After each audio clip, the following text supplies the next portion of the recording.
Ovaj video i stotinjak sličnih možete pogledati na našem YouTube video kanalu Hotel Taurus. Evo nas na arheološkom lokalitetu Koba u unutrašnjosti poluostrva Yucatan, u tropskoj džungli pored jezera Koba. Odmah na ulazu nailazimo na tablu sa trojezičnim tekstom na španskom, Yucatec Maja jezikom i engleskim.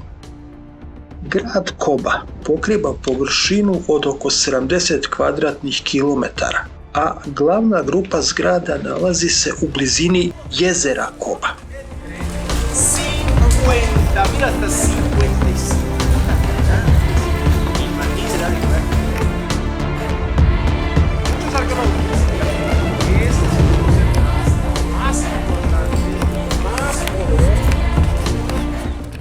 Odavde je sagrađena važna mreža puteva posutih gipsom, pa se zato zovu beli putevi, odnosno na majanskom Sac-Beob.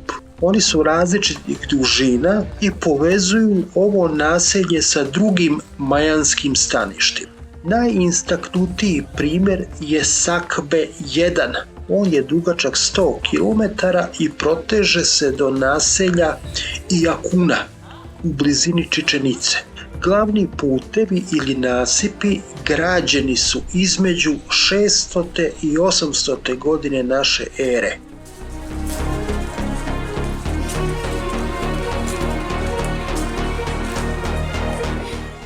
Naš stari znanac, gospodin Augusto, već nas je vodio po tulumu. Koba je otkrivena 1842. godine, ali detaljna istraživanja nisu započeta sve do 70. godina prošlog veka.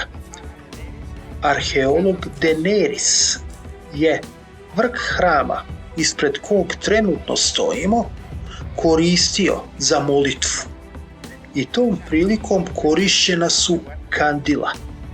Zbog toga se ova grupa građevina zove iglesia, odnosno crkva.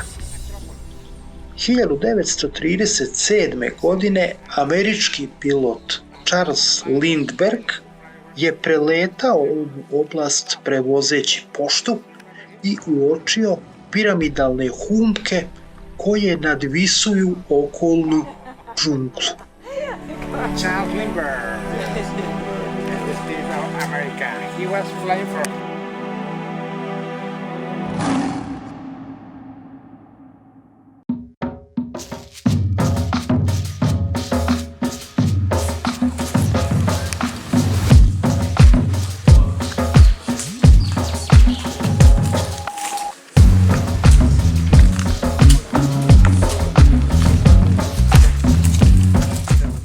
Prilikom posete antropološkom muzeju u Mexico Cityu vidjeli smo vernu kopiju baš ovog igrališta.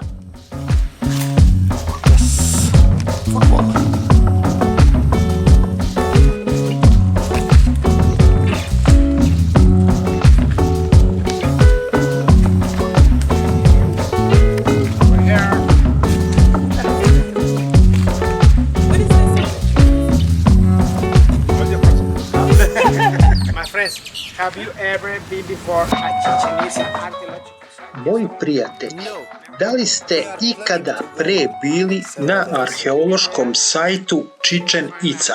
Kada odete tamo, vidjet ćete monumentalno polje za loptanje sa vertikalnim zidovima. Ono nije sa kosim zidovima kao ovdje. Njega su izgradili Tolteci. Tamo je 100% toltečka arhitektura, a ovdje u Kobi je 100% majanski stil. Za igru je korišćena lopta prečnika 10 inča, otprilike 25 cm. Učestvovala su 2 igrača.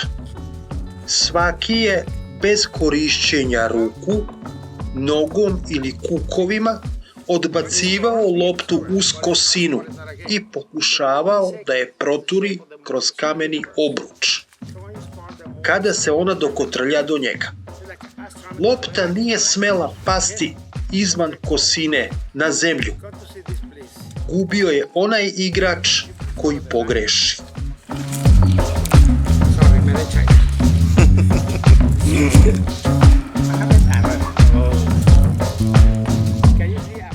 Da li vidite refleksiju ogledala? To je prikaz lokalnog vladara u liku Boga koji živi zahvaljujući prinošenju ljudske krvi.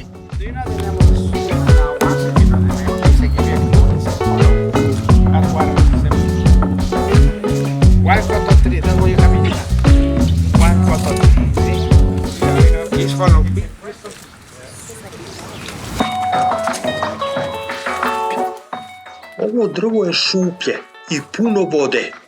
Hajde da proverimo.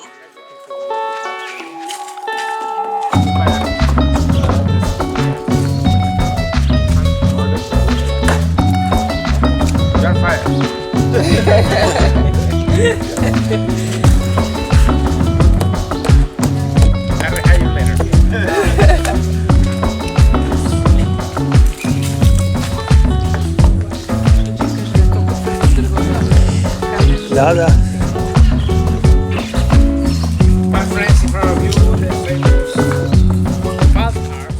Dragi prijatelji, ispred vas je poznati brzi prolaz.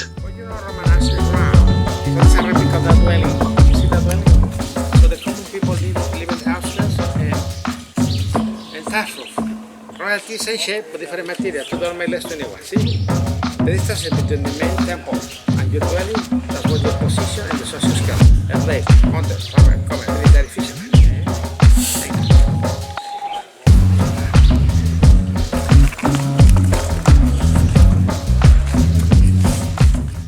Prolazimo kroz tunel. On je imao ceremonijalni značaj. Kroz njega su ulazili i izlazili ljudi tokom procesija.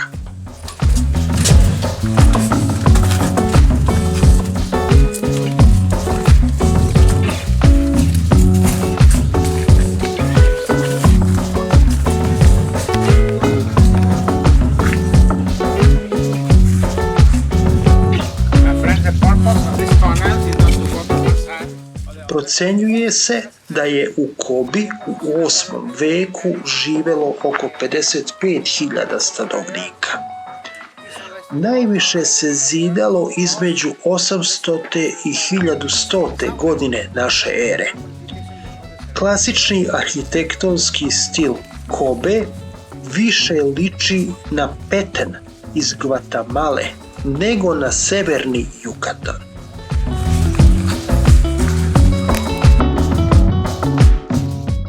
Obilazak nastavljamo korišćenjem lokalnog prevoza. Cena vožnje je vrlo jeftina i ova vožnja se dodatno naplaćuje. Inače, ovo se smatra još jednom atrakcijom u Kobi.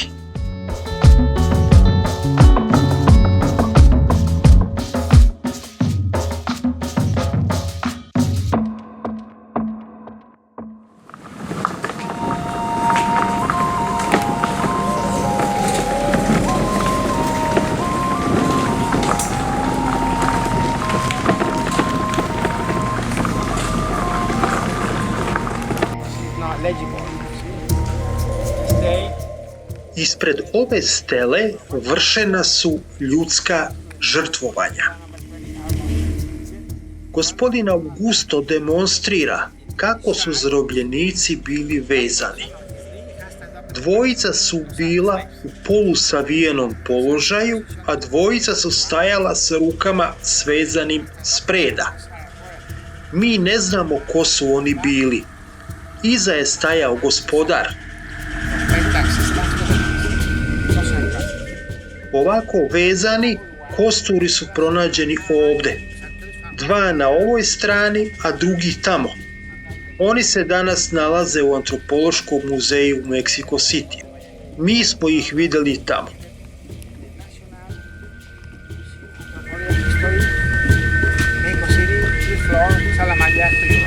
Yes, we have seen. Have you been there? Yes, we went there. Like slaves. Ovdje su vršena žrtvovanja. I to su po dvojicu žrtvovali i onda ih stavljali u određene pozicije jednog iza drugog.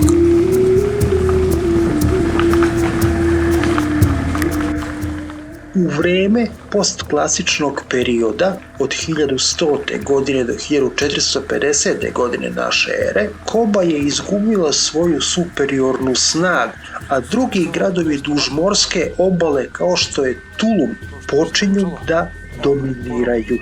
Fudbalski teren.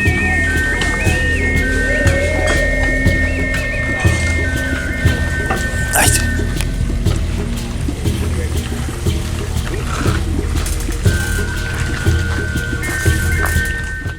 U Kobi su otkrivena 2 igrališta. Jedno smo već posetili.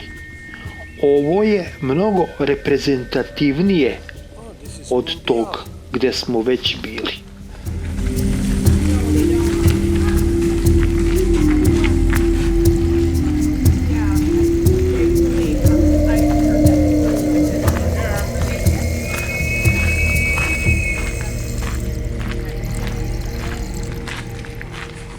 My friends, archaeologists found this. Moji prijatelji, pogledajte ovo. Ovakav zapis zove se Dintel. Mi ne znamo šta on tačno predstavlja, osim da se ovdje pominje kraljevska porodica. Ovo je replika. Original je odnesen na sigurno u laboratoriju na detaljno istraživanje. U ovom trenutku država nema novca u budžetu za to istraživanje, a zapis još uvek nije dešifrovan.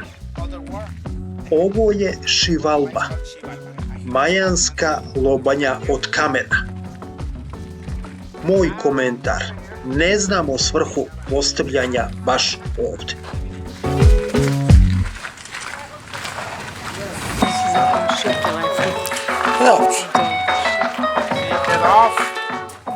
Jaguar.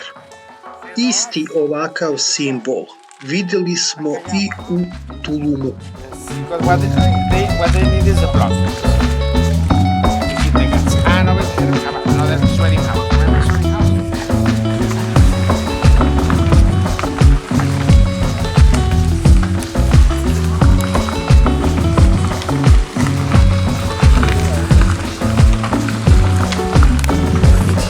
Oni ovdje nisu raskopali ništa, je puno sve. Pogledaj.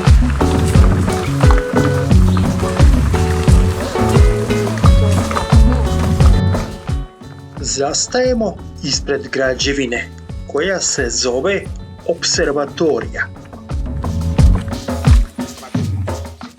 Ona je koničnog oblika. Majanci su je zvali Čajbe, u prevodu a crossway, odnosno poprečni put. Because we have one road there, one road here, like an observation point. Perfect. If you will, it's clear. You can walk around with your pictures. Perfect.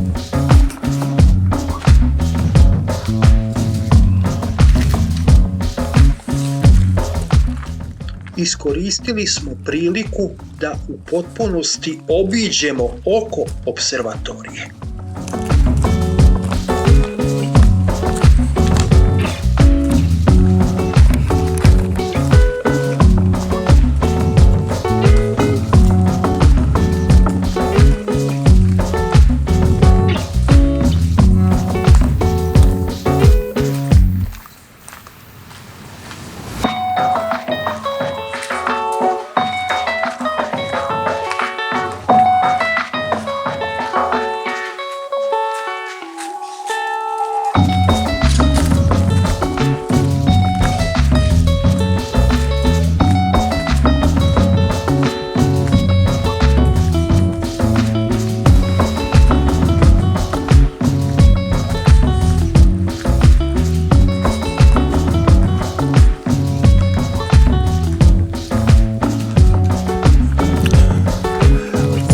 gdje se ulazi.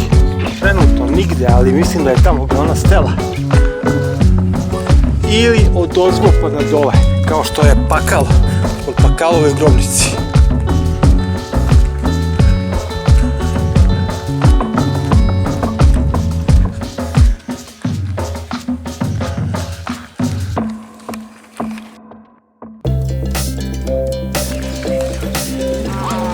Sve veći i veći. Bigger and bigger.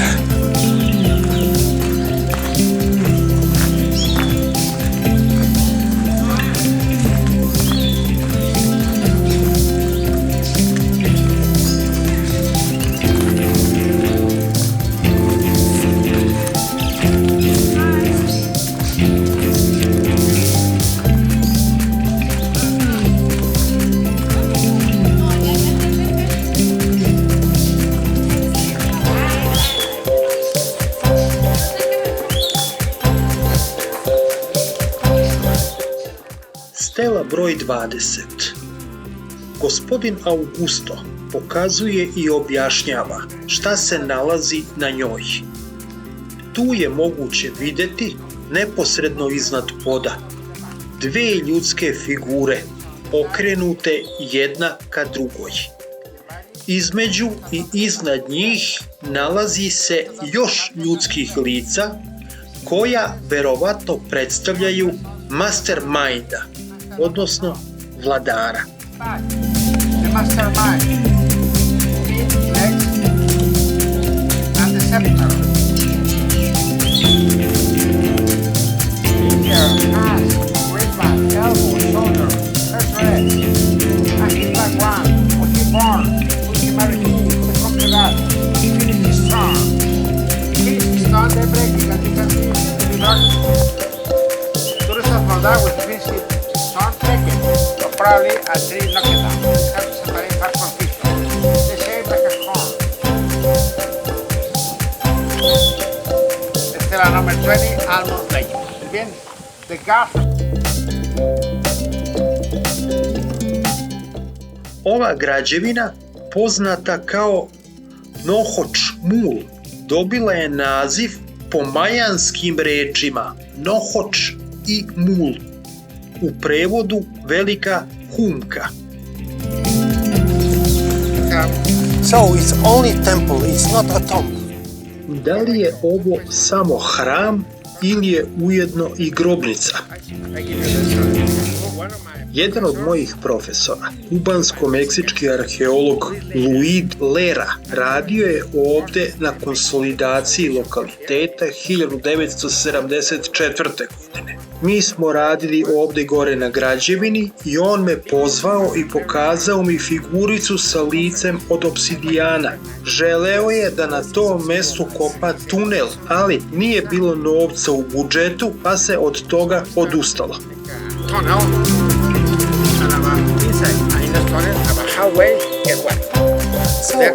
They run out of budget, so they cancel.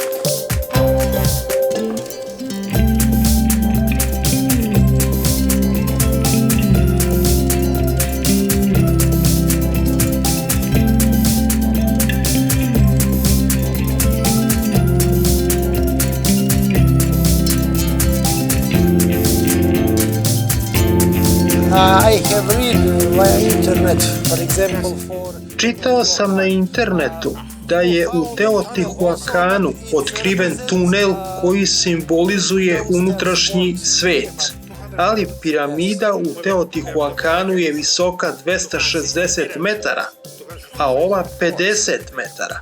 To jeste 5 puta je višlja od ove. Any information how is old this structure? Još jedno pitanje. Koliko je stara ova struktura? Sagrađena 400. godine posle Hrista. Znači da je ona stara oko 1750 godina. Tako je.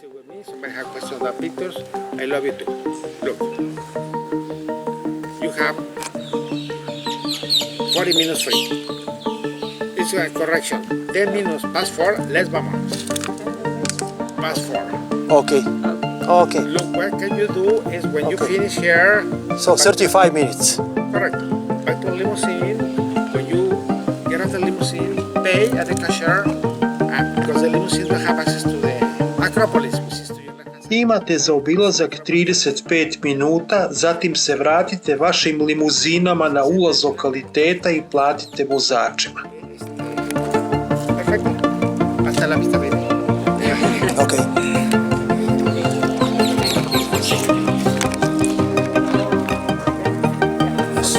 Are you okay? You want a picture of you? Yes. You're okay? There's no question. Have a go. No question. No question. Pričali ste o noževima od obsidijana. Generalno, obsidijan je materijal koji je često korišćen u starim civilizacijama u Africi. Imam ga kod kuće. Posetio sam Egipat 2004. godine i otišao u Sakaru.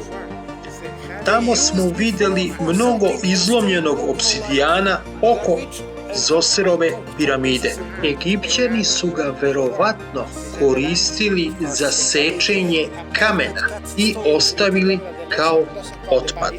Uzeo sam 2 parčeta kao suvenir.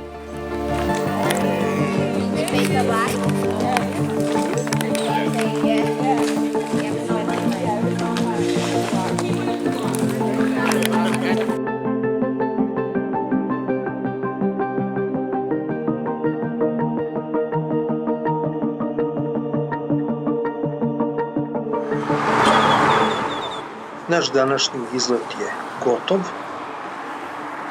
Sljedeća destinacija biće arheološki park Čičen Ica. I za kraj posjeta još jednoj turističkoj atrakciji u predgrađu Tuluma.